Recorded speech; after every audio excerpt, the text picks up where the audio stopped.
Dahulu kala di sebuah desa di Pulau Jawa, hiduplah seorang janda tua yang bernama Embok Srini.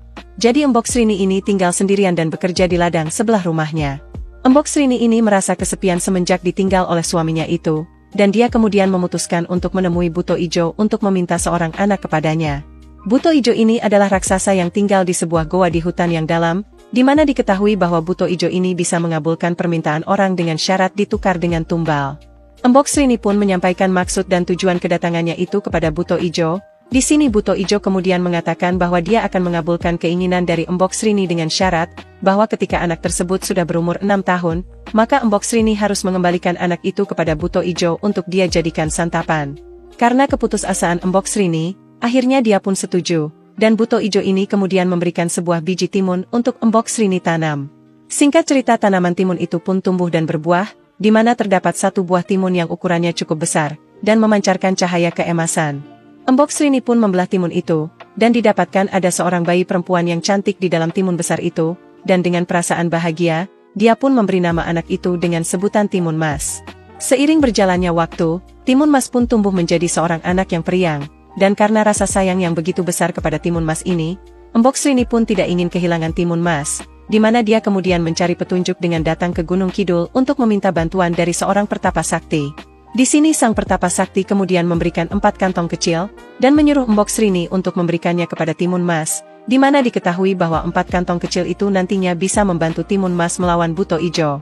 Tibalah hari di mana Buto Ijo ini akan menagih janjinya itu. Di sini Buto Ijo pun datang ke rumah Embok Srini. Dan karena Embok Srini dan Timun Mas ini bersembunyi di dalam rumah, Buto Ijo pun berusaha menghancurkan rumahnya itu. Melihat kondisi itu, Embok Srini kemudian menyuruh Timun Mas untuk kabur sambil membawa 4 kantong kecil itu. Di sini sebelum dia kabur, Timun Mas kemudian memancing Buto Ijo agar mengejarnya setelah melihat ibunya sedang dalam bahaya, dan karena tidak mau kehilangan santapannya itu, Buto Ijo pun mengejar Timun Mas yang berlari masuk ke hutan. Setelah itu, Timun Mas kemudian melemparkan kantong pertamanya ke arah Buto Ijo. Kantong pertama ini berisi biji timun yang kemudian secara ajaib tumbuh menjadi tanaman timun yang besar dan lebat, serta tanaman itu mulai mengikat tubuh Buto Ijo. Namun karena kekuatan Buto Ijo, dia berhasil melepaskan diri dari tanaman timun itu, dan pengejaran Timun Mas ini pun dilanjutkan. Ketika Timun Mas hampir tertangkap, dia kemudian melempar kantong kedua yang berisi jarum, dan seketika tumbuh tanaman bambu yang lebat dan membuat tubuh Buto Ijo terjebak di sana. Melihat kesempatan itu, Timun Mas pun segera melarikan diri, dan di sini lagi-lagi Buto Ijo ini bisa melepaskan dirinya dan dia pun mulai mengamuk. Singkat cerita, akhirnya Timun Mas sampai ke sebuah sungai. Setelah berhasil menyeberangi sungai itu, ternyata Buto Ijo sudah sangat dekat, dan dalam kondisi ketakutan, akhirnya Timun Mas melempar kantong ketiga yang berisi garam ke sungai, di mana ketika Buto Ijo ini akan menangkap Timun Mas, tiba-tiba ada ombak besar dari sungai yang kemudian menerjang tubuh Buto Ijo yang membuatnya terseret ombak dan menjauh dari Timun Mas. Di sini Buto Ijo menjadi semakin marah karena merasa dipermainkan oleh seorang anak kecil. Dia pun berusaha mengejar dan mencari Timun Mas, sampai akhirnya posisi Timun Mas ini tersudut di puncak sebuah bukit. Di sini Timun Mas pun menangis karena posisi dia yang tersudut serta tersisa 1 kantong saja, dan dia kemudian melemparkan kantong terakhir itu ke arah Buto Ijo.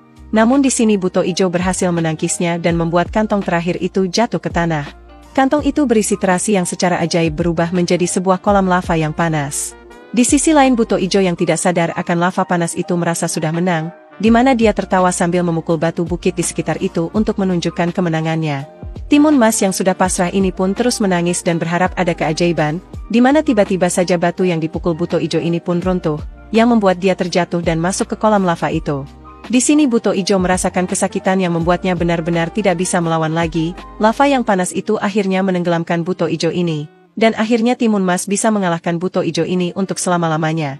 Setelah itu Timun Mas pun kembali mencari ibunya, dan setelah mereka bertemu kembali, mereka kemudian memutuskan untuk pindah tempat, dan di akhir cerita mereka pun bisa hidup bahagia.